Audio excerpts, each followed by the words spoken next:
Kamusta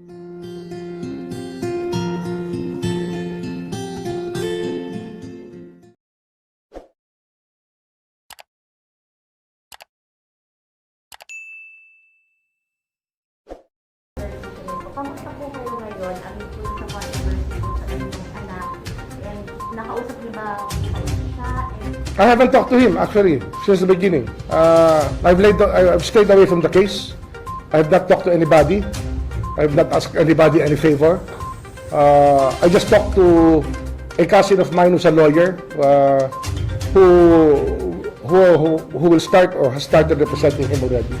That's all that's everything that I have to do with the case. I have nothing else to do with the case. Pero may action na po gusto niyo sa mga No comment. I will not comment on that. That's something to do with the case already. I will not comment. Sir, regarding sa panawagan ng bata, It will not happen. I will not comment anymore on other issues there. But it will not happen. That is not my call. I am a very honorable person when it comes to this. It's the president's call. And if I feel later on that I am not anymore effective in this position, then I will talk to the president about whatever has to be done in the future. Yes, the moment I arrived, I called him immediately when I landed, and I spoke to him.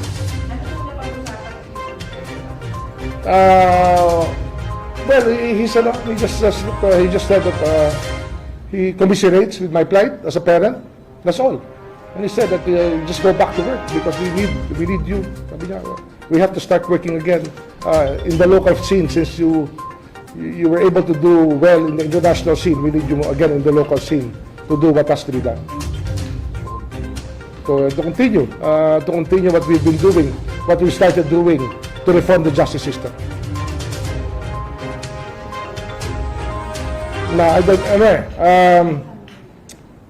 No comment. Pero I think I'm calm enough to face anybody about any issue. And if I cannot be baited into discussing things which do not need discussing from me, because since I have said I've recused myself from the very beginning. No comment. No comment on that.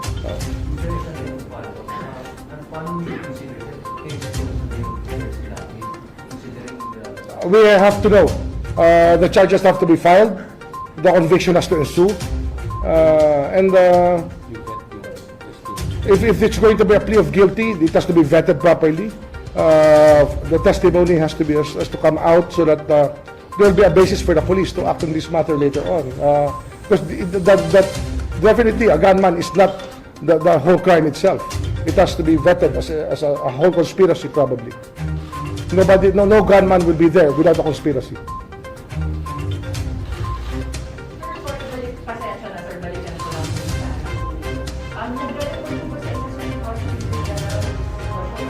I have nothing to do with that. He has nothing. He will not talk to me about it. I will not talk to him about it. We're holding up very well. My wife, my mother, my children, my brothers and sisters are all supportive.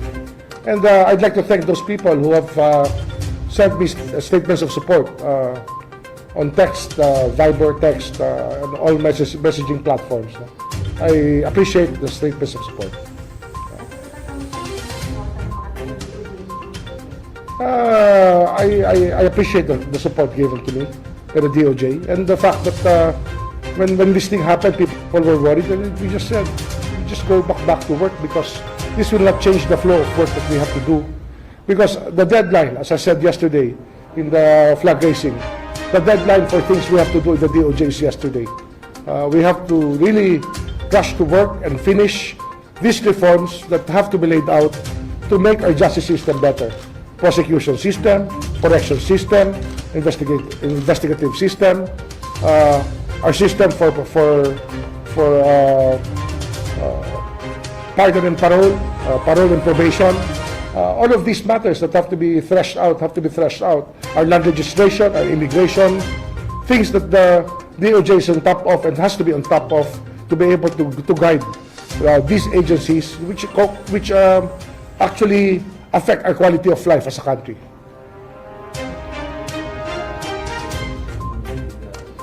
The first deportations will happen October 19. I have been briefed by the Immigration Commissioner. 5 or 6 of them will be deported. Self-deportation muna to that they're paying for. There are 400 more in custody which are being scheduled.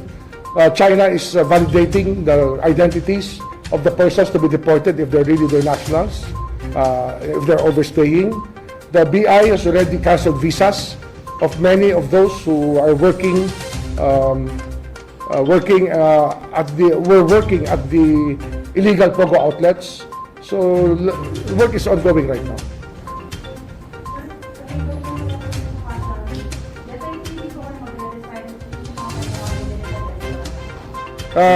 No comment. Basta I know myself. I know. It's not only me on trial here. It's my son on trial. It's the country in trial in some ways. But it's par for the course. It happens. And no more comment on that. No. I have. That's the only question that was asked me by the lawyers, no? Who I talked to. And sabi ko, if there's a resolution, do not let it reach the DOJ. Let it be discussed in court, whatever the case may be. Pero sir, paano yung reason for hindi natataas If it's an adverse case against my son, it will not be appealed here. It will go straight to the courts for trial. Yun nga po, allegedly galing sa loob yung ulo. Yes. Na palagi po naririnig na rin yung galing sa loob ng bilibid. Meron po ba tayong mga gagawin na mas talaga maintindihan para po patigil itong mga ganito na yung mga tao sa loob na nakakulong na? Sila pa pala yung nag-uuto? Ang problema kasi sa bilibid talaga, kailangan i-approach na natin talaga. Why?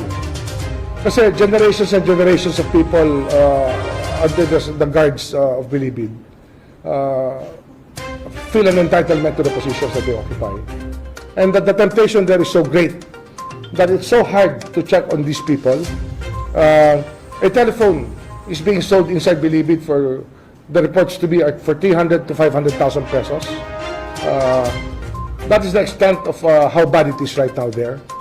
Well, you heard about the case where we had the jumpers of 200 houses outside the medium security prison had to be cut off, and that many of the guards are the ones who own it. If not all of those houses were owned by the guards. We have a big problem in Bilibid. That's why we have to reform our prison system, and not only the transfer of maximum security, but the regionalization of prisons is now on the table. I've discussed this. I've been discussing this within the department and with the DPWH for the past 3 months. The design of the prisons and the financial modeling of the regionalized prisons are being discussed already. And we may even be able to build regional prisons without using the national budget. We will just we have a way of doing it. We have a financial model to do this.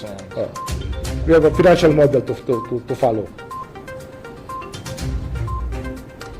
Sir, last na lang, sir. Yung mention nga yung mga reforms na kailangan pang gawin sa DOJ.